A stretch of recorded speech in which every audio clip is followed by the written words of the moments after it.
Just 1 second.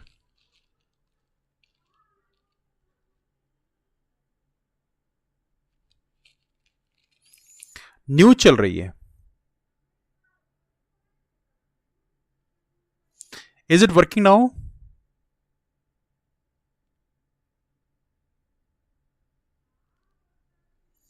I hope it's working now.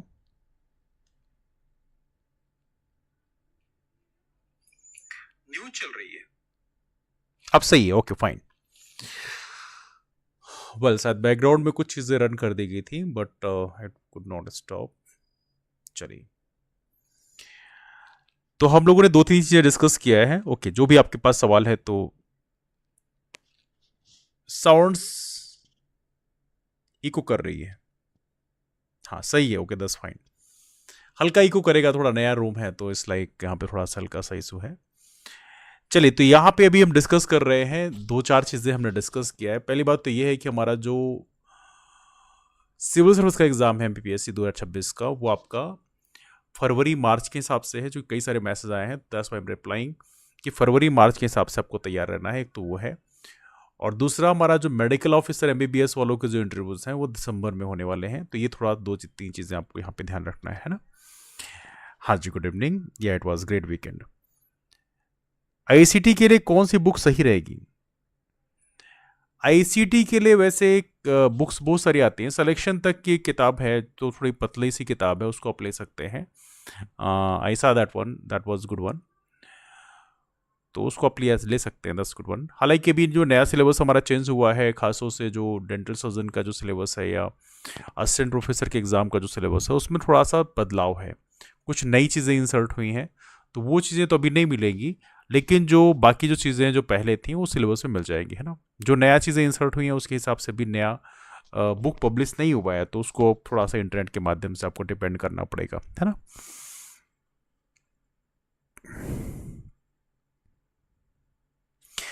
पढ़ाई नहीं हो पा रही है, क्या करें, कहाँ से मोटिवेशन लाएं? वो देखिए, यहाँ पे सबसे इंपॉर्टेंट पैटर्न हमें होता है कि सबसे ज़्यादा ज़रूरी होता है कि हमें मोटिवेशन लेने के लिए तो हालांकि ज़रूरी रहता है कि आप मोटिवेशन वीडियोस देख सकते हैं, मोटिवेशन मूवीज़ देख सकते हैं, मोटिवेशन के लिए आप बुक्स पढ़ सकते हैं, यू कैन स्टडी बुक्स। हालांकि सबसे ज़्यादा सजेस्ट यही किया जाता है कि आप बुक्स को पढ़ें। बुक्स को पढ़ने से उसमें फ़ायदा ये मिलता है कि आपकी रीडिंग हैबिट पैदा होती है। एंड आज डे टू प्रेजेंट टाइम में बहुत सारे लोगों की रीडिंग हैबिट बहुत कम हो चुकी है, तो बुक्स पढ़ना थोड़ा सा ज़्यादा बेहतर रहेगा। तो हल्का मोटिवेशन के लिए आप उसको डिपेंड कर सकते हैं। लेकिन सेकेंड चीज़ है कि सबसे बेहतर जो तरीका होता है वो ये होता है कि अपना जो हैबिट्स है उसको डेवलप करें। हैबिट्स में आप यूँ बना सकते हैं कि हम ये काम हम इस टाइम पे करेंगे, ये काम इस टाइम पे करेंगे। थोड़ा सा ऐसा रहे कि हैबिट्स में थोड़ा सा गोल भी सेटिंग किया जाए कि हाँ इतना हम कर लेंगे। अब उसमें क्या होता है, कई बार चीज़ें ऐसी होती हैं कि यूजुअली हम गोल अचीव नहीं कर पाते जितना हम एम्बिशियस गोल बनाते हैं। लेकिन थोड़ा सा प्रयास करें, थोड़ा सा रियलिस्टिक सा गोल बनाएं जिसको आप अचीव कर लें, थोड़ा सा मोटिवेशन भी मिले। तो हल्का से इस तरह से काम किया जाए। बट सबसे सबसे महत्वपूर्ण जो बेहतर होता है वो ये होता है कि आपको हैबिट बनानी चाहिए। यदि हैबिट बन जाए चीज़ों को करने की, तो वहाँ पे चीज़ें बड़ी कन्वीनियंट हो जाती हैं। कहते हैं ना, जिस चीज़ की हैबिट है उसके लिए बहुत ज़्यादा एफर्ट नहीं लगाना पड़ता, बहुत ज़्यादा दिमाग भी नहीं लगाना पड़ता। तो हल्का सा प्रयास करें हैबिट्स बनाने की, हैबिट्स बनाने का प्रयास करें। यदि कोई चीज़ हैबिट्स में आ गया, डिसिप्लिन में आ गया, तो फिर वो करना फिर बहुत कन्वीनियंट हो जाता है। तो इस चीज़ में थोड़ा सा काम किया जाए तो वहाँ पे मोटिवेशन की बहुत ज़्यादा ज़रूरत भी नहीं पड़ती है, और चीज़ें रूटीन में होने लग जाती हैं। तो जैसे हम लोग, जैसे सुबह उठने की हैबिट होती है, मॉर्निंग में उठने की हैबिट होती है, या भी जस्ट हम एक्सरसाइज करने की हमारी मॉर्निंग में हैबिट होती है, योगा करने की हैबिट होती है। जो भी चीज़ें हैबिट जो हम बना देते हैं तो वो चीज़ें फिर कन्वीनियंट हो जाती हैं। तो प्रयास करें, यदि पढ़ाई करना है तो पढ़ाई के लिए सबसे बेस्ट तरीका है कि हैबिट्स बना दीजिए। शुरू में अभी आपको 10-15 दिन करने में थोड़ा सा दिक्कत आएगी, लेकिन उसके बाद वो रूटीन में आ जाता है, तो वो फिर चीज़ करने में बहुत ज़्यादा मेहनत नहीं करनी पड़ती, और बहुत ज़्यादा मोटिवेशन की जरूरत भी नहीं पड़ती, है ना। एफएसओ कुछ अपडेट नहीं, एफएसओ का भी कोई अपडेट नहीं आया जी, there is no update. But expectation है कि शायद नोटिफिकेशन जारी होगा। अब कब तक होगा उसके बारे में भी कुछ कह नहीं सकते, है ना। ये प्लेन क्रैश की न्यूज़ से बहुत नेगेटिविटी आई है। या that was extremely my, I mean, मैं तो आज तक भी I was like extremely socked. हमारे यहाँ तो जो बहुत सारे लोग फ्लाइट से ट्रैवल करते थे, they are completely socked.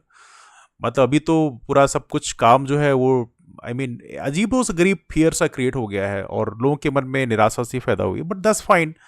Incidents हैं तो हम उसमें बहुत ज़्यादा हमारे हैंड में है नहीं है। तो बट यही आपको ये मान के चलना होता है कि होनी है तो उसको हम हमारे कंट्रोल में नहीं है। जो चीज़ हमारे कंट्रोल में नहीं है उसके बारे में बहुत ज़्यादा सोचने का बहुत मतलब नहीं होता। But yes, that's very painful incident. I mean जैसा न्यूज़ है उसको देखकर तो कहते हैं ना, बिल्कुल कहते हैं अंतरात्मा बिल्कुल कांप जाना, दिस इज समथिंग हैपेंड। तो ये सिर्फ आपके साथ नहीं है, लगभग सभी के साथ में है। मतलब हमारे तो family member they are residing in Gujarat as well, तो हमारे लिए तो बहुत ही पेनफुल था। And the thing is that they had been near by that location. तो it is completely very painful thing, मतलब उसकी कल्पना नहीं कर सकते हैं। बट ये है कि जो चीज़ हमारे हाथ में नहीं है तो बेस्ट ये है कि हम उसके बारे में बहुत ज़्यादा ना सोचें, क्योंकि उससे क्या होता है कि अननेसेसरी जो है प्रेशर माइंड में पाइल अप होता है, अननेसेसरी फियर जो है माइंड में क्रिएट होता है। अभी तो लोग जो है फ्लाइट में ट्रैवल करने से भी थोड़ा सा हेजिटेट कर रहे हैं कि what happened, how things can go. But it's fine, जो चीज़ें हो गई हैं उसको अब बहुत ज़्यादा सोचने की ज़रूरत नहीं है। जो चीज़ें हमारे कंट्रोल में नहीं है उसके बारे में कम ही सोचें तो ज़्यादा अच्छा है। हालांकि मुझे खुद समझ नहीं आ रहा है उसमें क्या बोलना चाहिए, बट यही बेस्ट तरीका यही है कि जो चीज़ें हमारे कंट्रोल में नहीं है उसके बारे में थोड़ी कम सोचें तो ज़्यादा बेहतर रहेगा, है ना। करंट अफेयर के लिए कौन सी बुक सही रहेगी? करंट अफेयर के लिए आप हालांकि कई बुक मार्केट में है, परीक्षा धाम की बुक भी है, एग्जाम पीडिया की बुक अच्छी है, आप उसको ले सकते हैं।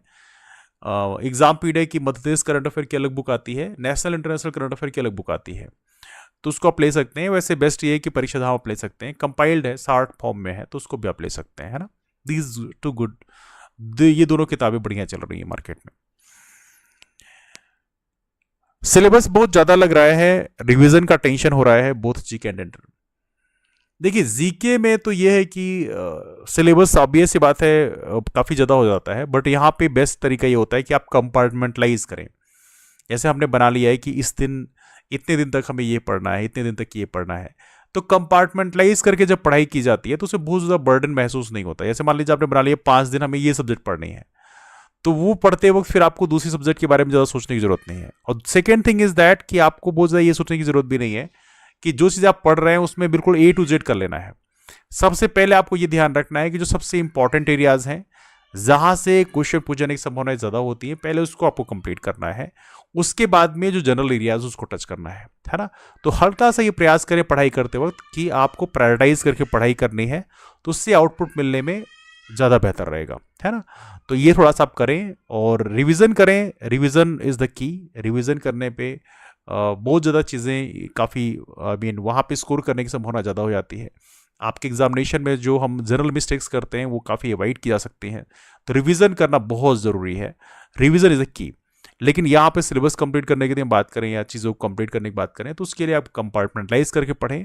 कंपार्टमेंटलाइज हो जाएगा कि इतने दिन ये पढ़ना है, इतने दिन ये पढ़ना है, तो आपके माइंड में नेसेसरी बर्डन भी क्रिएट नहीं होता और चीज़ें स्मूथली आती हैं। लेकिन यस, पढ़ाई करते वक्त ये ज़रूर याद रखें कि हमें सबसे पहले उस एरिया को पढ़ना है जहां से क्वेश्चन पूछ जाने की संभावना ज़्यादा है, या प्रीवियस क्वेश्चन आप उससे देख लें तो आपको इनसाइट मिल जाए कि यहाँ से क्वेश्चन ज़्यादा पूछे आते हैं, तो उन्हीं एरिया को पहले पॉलिश करना है, फिर बाकी जनरल एरियाज को उसके बाद करना है। ठीक है। करंट अफेयर क्लासेस कंटिन्यू रहेंगी क्या अभी? हाँ, करंट अफेयर क्लासेस होंगे भी। जून में शुरुआती टाइम थोड़ा सा रस में था, बट करंट अफेयर क्लासेस जो है 1-2 दिन से स्टार्ट हो जाएंगी प्रॉपर तरीके से। अपना ये एक दिन की गैप से चलती थी, वो प्रॉपर तरीके से कंटिन्यू करेंगे, है ना, वो चलेंगी। एफएसओ का फॉर्म भरा था, वो रहेगा क्या? एफएसओ का फॉर्म जो है अभी तो फीस रिटर्न करने का डेट था, तो आप लोगों को शायद अपडेट किया था मैंने कि फीस रिटर्न करने का जो फॉर्म अलग से फिल करना था आपको, तो उसमें फीस रिटर्न हो जाएगी। अभी उसका नोटिफिकेशन दोबारा से आएगा तो फिर आपको दोबारा फिल करना पड़ेगा, है ना। कैलेंडर अपडेट कब तक पॉसिबल है बीपीएससी से? कैलेंडर अपडेट पॉसिबिलिटी है कि आज आना चाहिए। अभी शायद जून अपना चल रहा है, तो जुलाई तक पॉसिबिलिटी है कि कैलेंडर अपडेट कर देंगे, क्योंकि 2026 में हमारा एमपीपीएस एग्जाम भी होने वाले हैं, बहुत सारे और भी एग्जाम 2026 में होंगे, तो उसके अपडेट अभी से उनको करना जरूरी होगा। तो चूंकि यूपीएससी ने ऑलरेडी अपना अपडेट कर दिया है, तो यूपीएससी अपना अपडेट कर दिया, तो एमपीपीएससी भी उसी तर्ज में प्रोबेबली है कि एमपीपीएससी थोड़ा 1-2 महीने 3 महीने लेट चलती है, बट एमपीपीएससी भी अपडेट कर देगी। आप ये मान के चलिए जुलाई तक अपडेट होने की संभावना है ना। मैंने बिहार पीएससी की एग्जाम दी थी, अभी जो एक्सपेक्टेड कट ऑफ कह रहे हैं लोग वो मेरा क्लियर हो रहा है। इस वजह से मेरी एमपीपीएससी के लिए पढ़ाई नहीं हो पा रही है। Well that's fine. एक्चुअली थोड़ा मन में रहता है कि हमारा सिलेक्शन हो रहा है कहीं और, तो फिर माइंड थोड़ा रिलैक्स हो जाता है। बट देखिए यहाँ पे बहुत ज़्यादा सोचना नहीं चाहिए, क्योंकि अभी उसमें तो अभी रिटन क्वालिफाई हुआ है, फिर उसके बाद इंटरव्यूज होंगे, तो इट्स लाइक प्रोसेस। अभी प्रोसेस से गुजरना होगा आपको। तो जब तक रिजल्ट नहीं आया तब तक आप उसके बारे में मत सोचो, कुछ भी मत सोचो। मैंने आपको हमेशा कही, सभी को कहता हूँ कि जब जो चीज़ अपने कंट्रोल में नहीं है उसको बहुत ज़्यादा सोचना नहीं चाहिए, लेकिन जो चीज़ हमारे कंट्रोल में है उसको जरूर पूरी शिद्दत से फोकस करना चाहिए, है ना। और हमारे कंट्रोल में भी क्या है कि हमारे कंट्रोल में भी अपने एग्जाम की हम तैयारी कर सकते हैं। जो एग्जाम हो गया उसके बारे में हम कुछ नहीं कर सकते, बिकॉज वो तो जितना था होना था हो गया है। अब उसका जब रिजल्ट आएगा फिर उसमें इंटरव्यूज होंगे, तो उसमें हमारा परफॉर्मेंस कैसा होगा उसके हिसाब से है। लेकिन अभी जो हमारे एग्जाम मतलब नियर बाई हैं, तो उनकी आपको तैयारी पूरी शिद्दत से करना चाहिए। बहुत सोचना नहीं चाहिए कि हमारा सिलेक्शन होगा कि नहीं होगा। Let's leave that thing behind, है ना। जो चीज़ें हो चुकी हैं उसके बारे में मत सोचिए, आप अपनी पढ़ाई में लग जाइए। पढ़ाई करने के लिए सबसे ज़्यादा जरूरी यही है कि थोड़ा सा हल्का सा टारगेट बना के रखिए। टारगेट बना के पढ़ने से चीज़ें थोड़ा सा बेहतर हो जाती हैं। कहते हैं कि मतलब आप थोड़ा सा एफर्ट ज़्यादा लगाते हो। जैसे कहते हैं ना कि हमें यदि टारगेट बना लिया कि हमें आज 5 किलोमीटर चलना है, तो इन जनरल हम हो सकता है 500 मीटर 600 मीटर चलने पे 1 किलोमीटर चलने पे रुक जाएं। लेकिन यदि 5 किलोमीटर का टारगेट बना हुआ है तो थोड़ी सी हम ये प्रयास करते हैं कि थोड़ा सा और पुश कर लें। हो सकता है आप 1 किलोमीटर यूजुअली चलते, लेकिन यदि आपने 5 किलोमीटर का टारगेट बनाया तो हो सकता है आप 1200 मीटर चलोगे, 200 मीटर एक्स्ट्रा चल जाओ। तो यहाँ पे बेहतर है कि हल्का टारगेट बना के आप पढ़िए, तो उसमें क्या है फोकस करने में आसानी होती है। कहते हैं ना जब टारगेट होता है तो फोकस आसानी से बन जाता है। तो हल्का से ये चीज़ें किया जाए तो उसमें ज़्यादा बेहतर परफॉर्मेंस आती है ना। अक्टूबर में एग्जाम के लिए रिवीजन कब से स्टार्ट कर दें? जुलाई अगस्त। देखिए रिवीजन तो आपको अभी से करने शुरू कर देना चाहिए, बिकॉज रिवीजन मैंने हमेशा कहा है कि आप 15-20 दिन यदि पढ़ते हैं तो उसका एक दिन अलॉट करिए, प्रॉपर रिवीजन करिए। बिकॉज रिवीजन यदि नहीं होता ना तो ऐसा लगता है सारी चीजें बिल्कुल नहीं हो रही हैं। अभी हम लोगों ने एमपी हिस्ट्री, एमपी जोग्राफी ये सब अभी पढ़ी है, उसको पढ़े हुए ज़्यादा टाइम नहीं हुआ है। बट अभी बहुत सारी चीजें अभी आपको लग रहा हो कि बिल्कुल नया नया सा हो गया है। तो प्रयास करना है कि जो आप पढ़ते जा रहे हो उसको आप रिवीजन टाइम से करते चलो।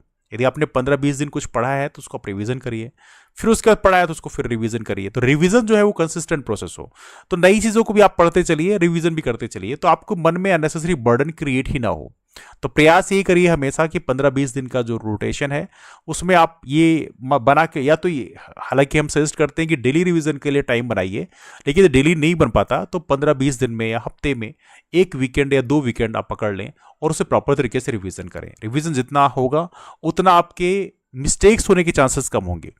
बिकॉज क्या होता है, रिवीजन होने से वो चीज़ें दिमाग में बैठ जाती हैं, और जब कोई चीज़ दिमाग में बैठ जाती है तो बिना एफर्ट के क्वेश्चन सही हो जाता है।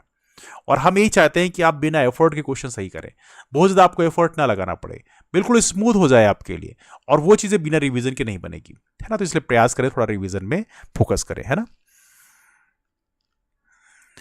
डिजिटल एग्जाम की डेट आगे शिफ्ट हो सकती है क्या? अभी बहुत ज़्यादा कह नहीं सकते, पॉसिबिलिटी बहुत कम है। कोई ऐसा कोई स्पेशल ओकेजन है नहीं कि उसके कारण शिफ्ट किया जाए, तो इसलिए आपको भी मान के चलना चाहिए कि आपका एग्जाम टाइम से होगा, है ना। मेंस एग्जाम कब तक हो सकती है? देखिए मेंस का एग्जाम तो अभी पोस्टपोन कर दिया है, तो अभी अभी इस समय अब देखते हैं कोर्ट क्या करता है। बट जब भी होगा तो आपको एटलीस्ट करीबन 1-1.5-2 महीने का टाइम दिया जाएगा, है ना। तो अभी जून चल रहा है तो अभी तो कोई नोटिफाई एमपीपीएससी ने किया नहीं है, but let's see what happens. तो अभी तो वेट एंड वॉच की कंडीशन है, तो अभी तो तैयारी करते चलिए मेंस की अपनी। अभी थोड़ा सा मामला कोर्ट में चल रहा है इसलिए हल्का सा वो पोस्टपोन हो गया है, बट वी होप सो कि एमपीपीएससी आपको with in few days notify कर देगी, है ना। हिंदी कहाँ से पढ़ें? लैंग्वेज में थोड़ा हाथ टाइट है, because it's been ages since we stopped studying Hindi.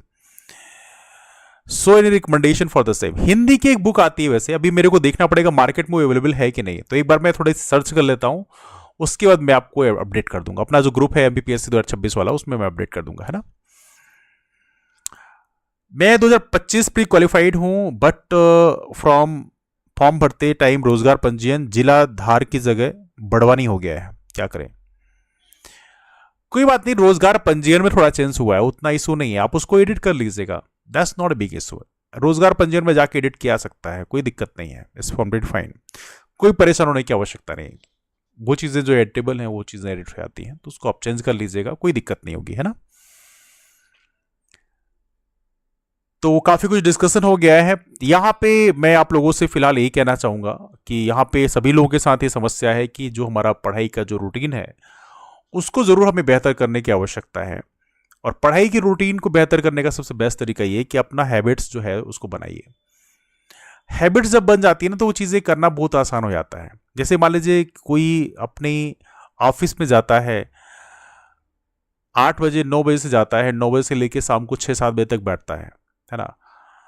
तो जो लोग 9 से 7 बैठते हैं, 10 घंटे उनकी बैठने की हैबिट होती है, तो वो उनकी हैबिट पड़ जाती है, इसलिए उनके लिए बड़ा कन्वीनियंट होता है। बिना उनको किए वो बैठे, वो उनको सुकून नहीं मिलता। अभी सब्जी वाले की दुकान में आप जाओगे ना, सब्जी वाले की दुकान में हमारे पड़ोस में जैसे लगा रखा है, सुबह 5 बजे से एक्टिव हो जाते हैं और दुकान में तो दुकान 6-6:30 बजे खुल जाती है और वो रात को 9-9:30 बजे तक बैठते हैं, कई बार तो 10 बजे तक बैठते हैं। तो वो उनकी हैबिट में आता है। तो जो काम कितना भी मुश्किल हो, अगर उसकी हैबिट पड़ जाए ना तो करना बहुत आसान हो जाता है। पढ़ाई के साथ भी लगभग वही सेम सिस्टम होता है।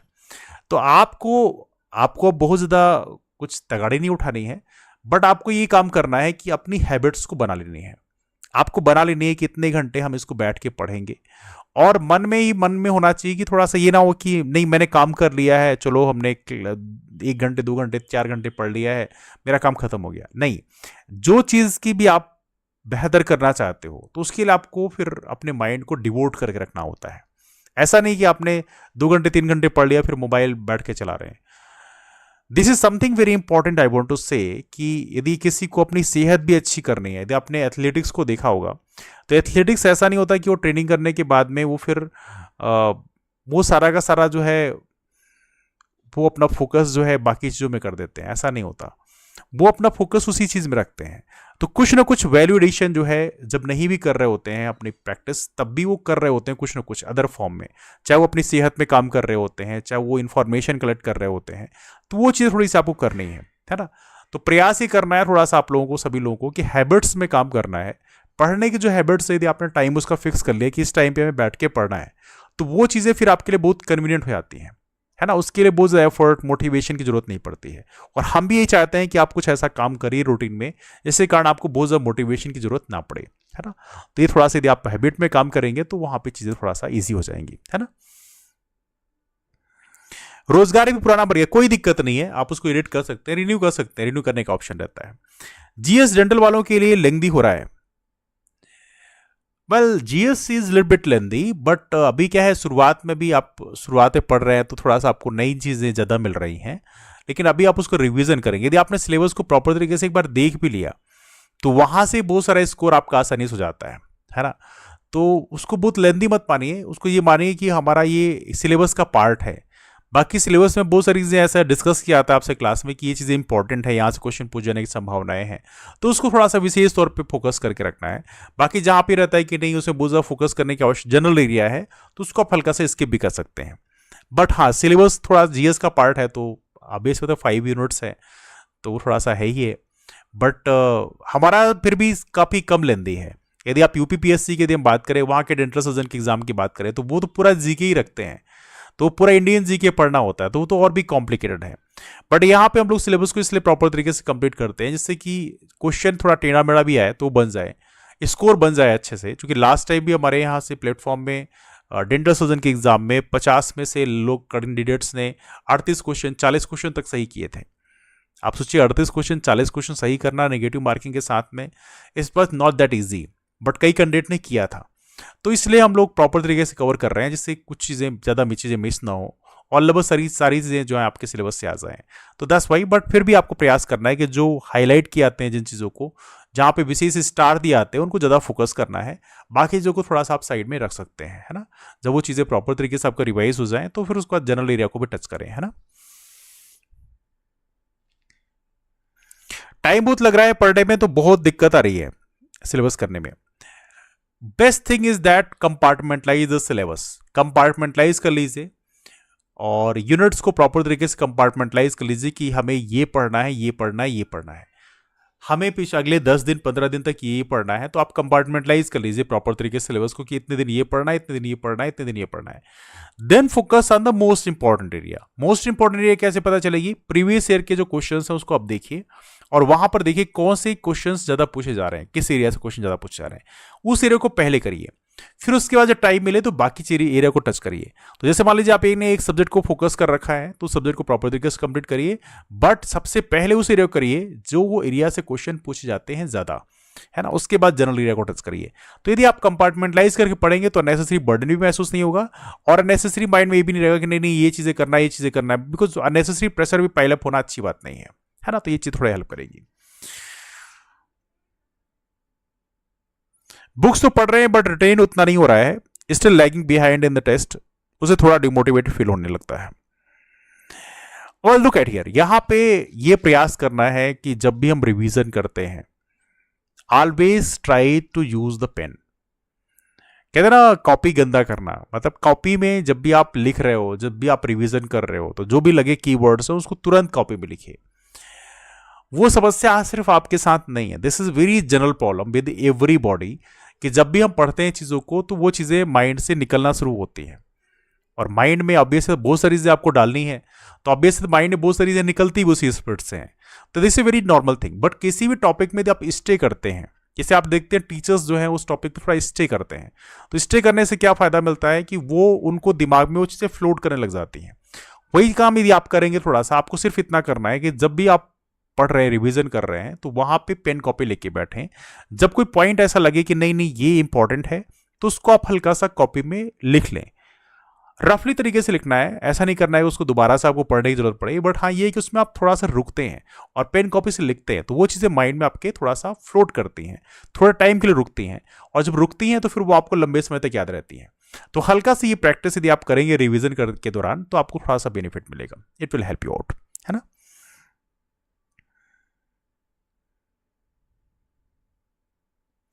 प्री फॉर्म भरे हैं उसमें गलती हो गई है, धार की जगह बढ़वानी है। हालांकि इतना मिस्टेक्स नहीं होना चाहिए, बट वो बाद में एडिट करने का शायद ऑप्शन रहेगा तो उसमें आप एडिट कर लीजिएगा। बाद में एडिट करने का शायद ऑप्शन रहता है जब मेंस का फॉर्म, मेंस के फॉर्म में तो नहीं रहता, बाद में डिटेल एप्लीकेशन फॉर्म में रहता है तो उसमें आप कर सकते हैं। वैसे एमपीपीएससी से वैसे एक बार बात कर लेंगे तो ज़्यादा बेहतर रहेगा, है ना।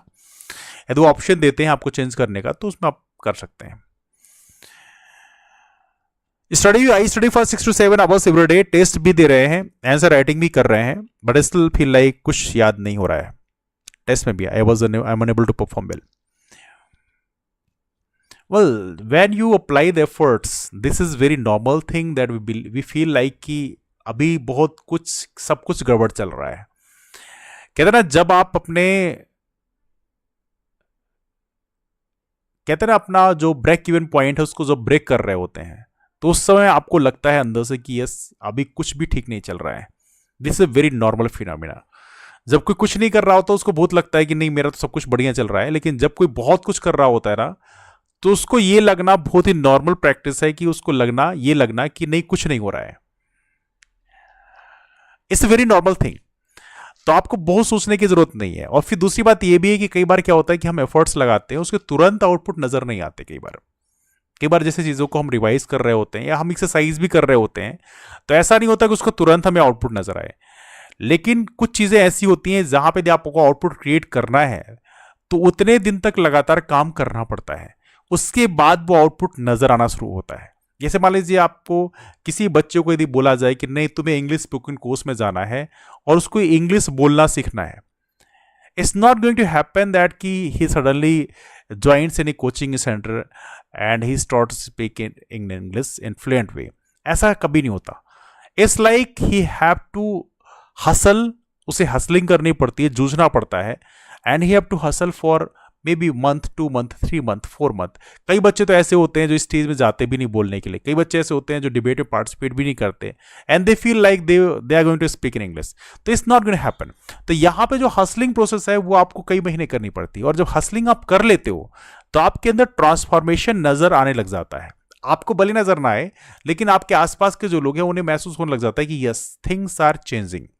तो कोई भी चीज यदि बदलाव कर रहा है तो उसमें कंसिस्टेंट तरीके से आपको एफर्ट डालना पड़ता है। आपको महसूस कई बार ऐसा होता है कि नहीं कुछ भी नहीं बदल रहा है, कुछ भी मूवमेंट नहीं कर रहा है, लेकिन ऐसा नहीं है, lot of things are happening. जैसे कहते हैं ना कि ये पानी भी आप गर्म करते हो, तो फिजिक्स का यदि सिंपल कॉन्सेप्ट यदि हम देखें तो पानी जब गर्म करते हो तो शुरू में जब आप हल्का सा उसमें हीट डालते हो तो टेम्परेचर रेज करता है, उसे सेंसिबल हीट हम कहते हैं। सेंसिबल हीट आप देखोगे तो सेंसिबल हीट बहुत ज्यादा नहीं जाती है, लेकिन जैसे वो 100 डिग्री सेंटीग्रेड तक पहुंच जाता है तो उसके बाद उसका फेज चेंज होना शुरू होता है। फेज चेंज होने का मतलब यह है कि पानी जो है, जो अभी लिक्विड था, वो वेपर में कन्वर्ट होना शुरू होता है, लेकिन वहां पर टेम्परेचर रेज नहीं होता, उससे हम बोलते हैं लेटेंट हीट। लेटेंट हीट का मतलब है गुप्त ऊष्मा। वो गुप्त ऊष्मा जो है वो पानी को, लिक्विड को वेपर में कन्वर्ट कर देता है।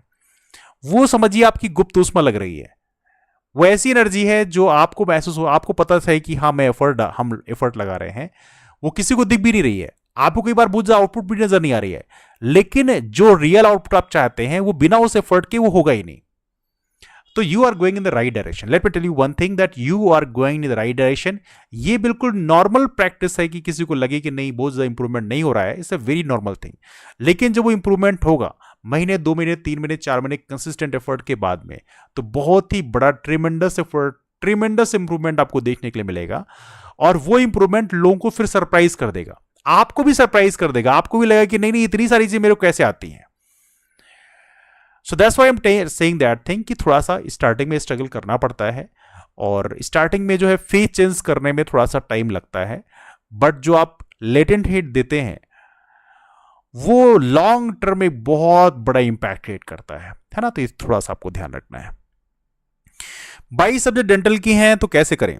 मैंने एक चीज कहा है, कंपार्टमेंटलाइज करिए, कंपार्टमेंटलाइज करिए, ब्रेक कर दीजिए। ब्रेक करने के बाद में जो सबसे महत्वपूर्ण एरिया है, पहले तो आपको ये फोकस करना है कि जो सब टॉपिक सबसे ज्यादा इंपॉर्टेंट है, जहां से क्वेश्चन ज्यादा पूछे आते हैं, पहले तो प्रीवियस क्वेश्चन देखिए पिछले 3-4 बार के एग्जाम के, फिर उसके बाद कंपार्टमेंटलाइज कर दीजिए। जहां से क्वेश्चन ज्यादा पूछा रहे हैं पहले उसको करिए, फिर सब्जेक्ट में भी जहां से क्वेश्चन ज्यादा रिपीट हो रहे हैं वहां से आपको पहले करना है, बाकी चीजों को थोड़ा सा आपको साइड रखना है। तो यहां पर प्रयास करना है कि आपको कंपार्टमेंटलाइज करके पढ़नी है, पहली बात सब्जेक्ट्स को, और दूसरी बात है प्रायोरिटाइज करना है। प्रायोरिटाइज किस एरिया का?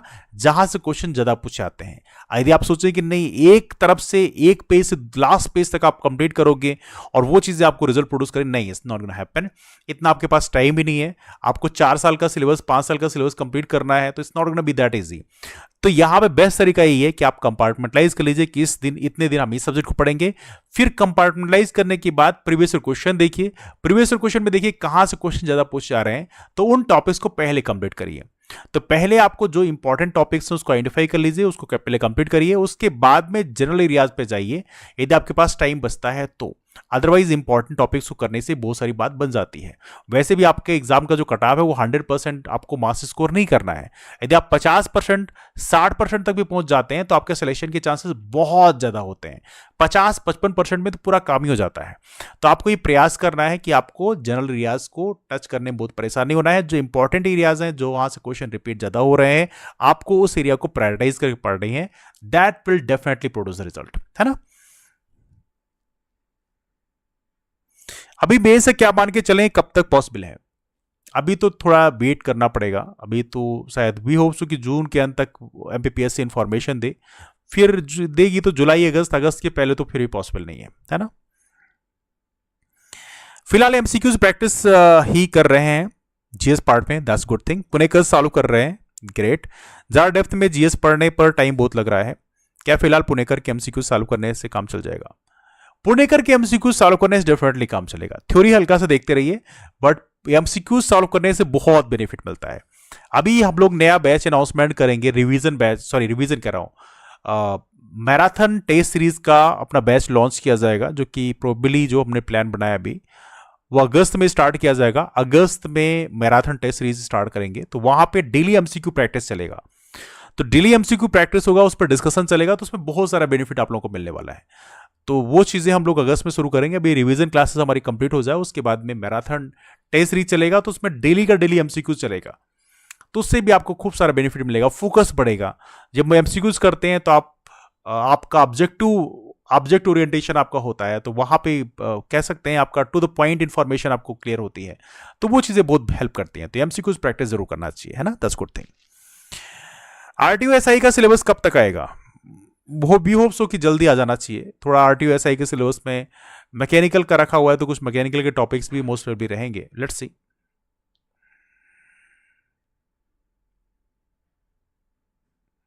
हाँ जी, मोस्ट वेलकम। बाकी भगवान भरोसे। Well, this is something very important that आपको फेथ रखना होता है। Positive faith is very important. मतलब आई मीन हम हर चीजें विश्वास कर लेते हैं, अपने आसपास के लोगों में विश्वास कर लेते हैं, जिन पे विश्वास नहीं करना चाहिए उन पे भी विश्वास कर लेते हैं, बस खुद पे विश्वास नहीं करते। This is a very important thing that we should have faith on our self. अपने आप पे विश्वास रखना है और ये मान के चलना है कि हम जो भी करेंगे अच्छा करेंगे। तो मन में ये थोड़ा सा विश्वास बना के रखिए, तो उससे चीजें बहुत आसान हो जाती हैं, वेरी कन्वीनियंट। और जब खुद पे फेथ होता है ना, तो फिर रास्ते अपने आप बनने लग जाते हैं। बस ये है कि एफर्ट्स कंसिस्टेंटली इंप्रूव करते रहें, तो उससे डेफिनेटली बेनिफिट मिलेगा। कंपार्टमेंटलाइज कैसे करें, बिकॉज सिलेबस एक सब्जेक्ट का ही बहुत बड़ा है। 1200 MCQs एक सब्जेक्ट के हैं। नहीं, MCQs तो है, that's good thing that, but हमें थोड़ा सा कंपार्टमेंटलाइज तरह से करना है कि जो प्रीवियस ईयर क्वेश्चन पूछे गए, जैसे MPPSC का भी पेपर पिछले 3-4 साल का तो हमारे पास अवेलेबल है, तो वहां पे आप प्रॉपर तरीके से आप देखिए और उसमें ये देखिए कि कहां से क्वेश्चन ज्यादा बन रहे हैं।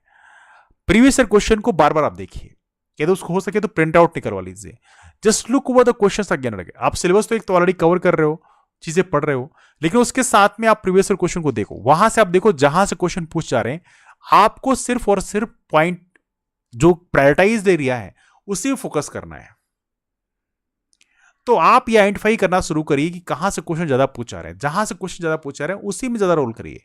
बाकी जनरल एरियाज से बहुत ज्यादा परेशान मत होइए, क्योंकि वैसे करने लग जाएंगे आप, दुनिया भर की किताबें आप पढ़ने लग जाओगे तो फिर तो बहुत टाइम लग जाएगा। आपको एक थोड़ा फोकस करना है कि कौन से एरियाज में क्वेश्चन ज्यादा पूछे जा रहे हैं। Yes, focus on those areas, है ना। हाँ जी, most welcome. No, marathon is gonna be for GS portion only. जो मैराथन टेस्ट सीरीज है वो GS के लिए होगा। डेंटल वालों से भी बातचीत चल रही है, कोलैबोरेट करने के लिए कोई तैयार होगा तो फिर करेंगे, बिकॉज हमारी जो कंडीशन है, टर्म्स एंड कंडीशन है, चूंकि we are looking for the like, जैसे हम लोग GS की क्लास लेते हैं उसी तरह से हम चाहते हैं कि वो भी लें। यदि आप मैराथन टेस्ट सीरीज भी करते हैं तो उसमें प्रॉपर तरीके से आप डिस्कस करो, प्रॉपर तरीके से क्वेश्चंस को लेके। यदि कोई ऐसा करने को तैयार है और आपकी कॉन्टेक्ट में कोई है ऐसा जो करने को तैयार है, we will pay some amount of money for them. But ये है कि यदि कोई ऐसा करने को तैयार है तो हम जरूर उनको ऑनबोर्ड कर लेंगे।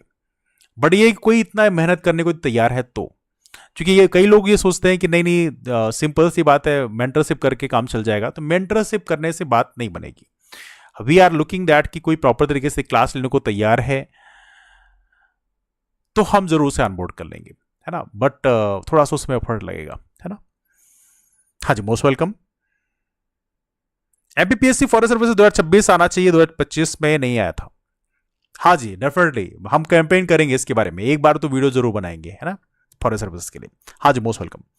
MPPSC mains answer writing booklet का अगर आपके पास कोई लिंक होगा अगर, तो प्लीज शेयर करिए। आंसर राइटिंग बुकलेट, हाँ बुकलेट है, वो तो PDF मिल जाते हैं, मैं शेयर कर दूंगा। I share this one.